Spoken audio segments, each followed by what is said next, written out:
die. Thank you, as always, for joining us. It's do or die in California. That's focus of tonight's Angle.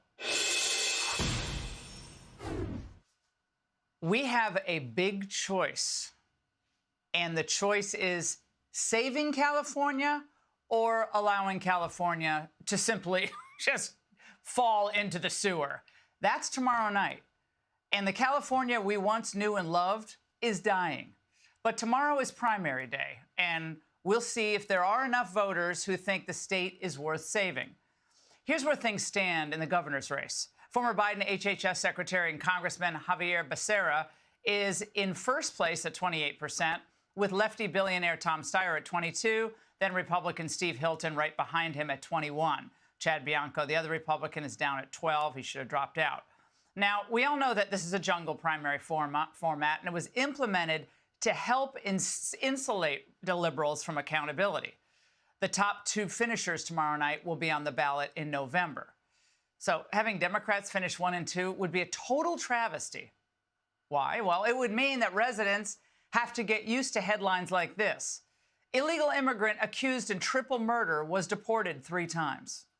This is a tragedy, and there's words cannot express how terrible this incident is. Lieutenant Eric Schuler with the Modesto Police Department tells us this incident was so severe, officials closed off the entire area, circling the perimeter with red caution tape, and called for backup. It's worth noting, last year the city of Modesto saw 0 homicides.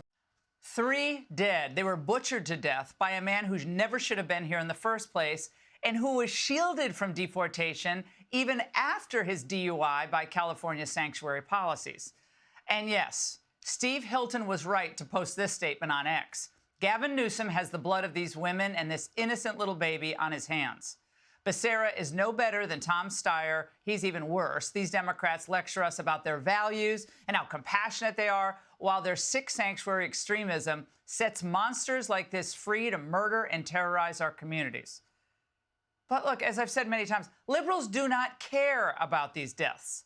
They're trying to change the subject to rally the vote.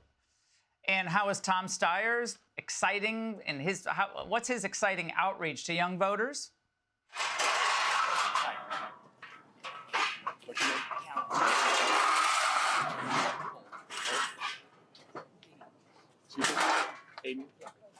Well, those chairs were moving.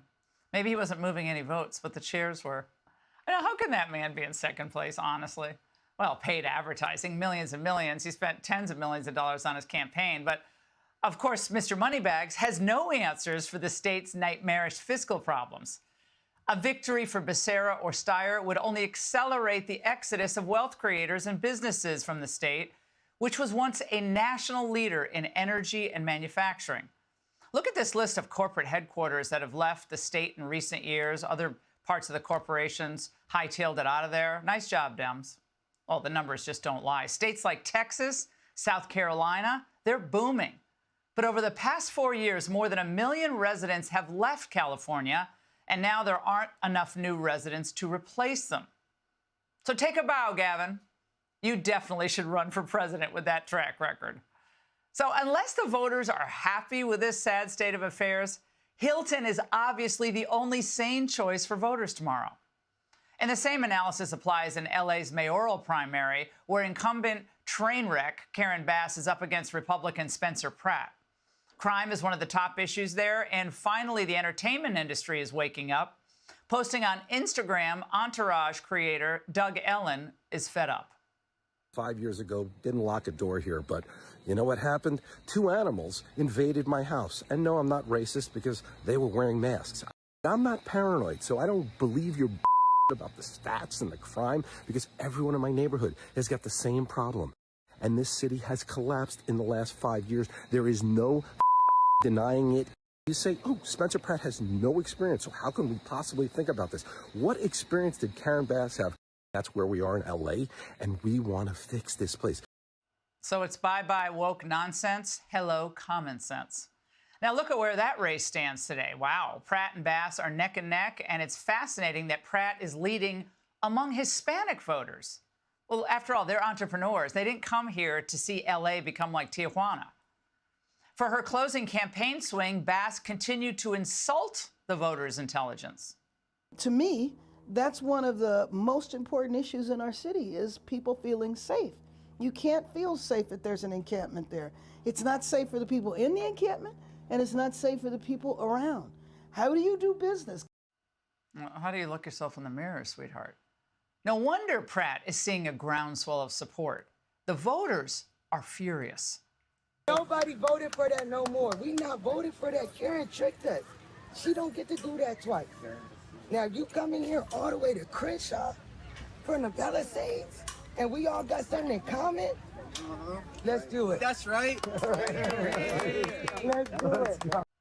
Forget political parties, California. Believe your own eyes.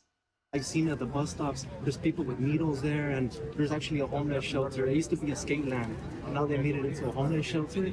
And I think 2 years ago, there was a dumping ground of bodies. They found like one body. Like there was a cave behind the homeless shelter, and I just think it's a negligence from the homeless shelter. And thank you, and I really hope that you don't forget about the valley.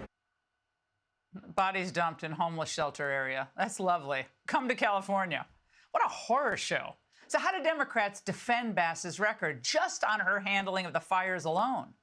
I think that there is was a lot of hurt and anger after the fires. My view is that the blame of that really needs to go on Donald Trump. They still owe the state $50 billion. They have not worked with Mayor Bass or our governor to get the resources needed, and they have really punished California. Yeah, that'll work. People who punish California are the Democrats in charge. So if Californians and only Californians vote, Republicans have a real chance to do well tomorrow. Proving that ballot drop boxes are a stupid idea, though, one of them was damaged by fire over the weekend and some ballots burned. In a separate incident, another voting center vandalized. But nevertheless, in just a few hours, voters do have the opportunity to have their voices heard. You don't have to live like this anymore. It's nutso to do so. You can actually have a functioning state again, where criminals are punished, not coddled, where businesses are welcome, not punished, and where fraud is rooted out, not ignored, where common sense finally rules again. And that's the angle. Be sure to like and subscribe for all the Fox News latest on YouTube and catch full shows streaming now on Fox One.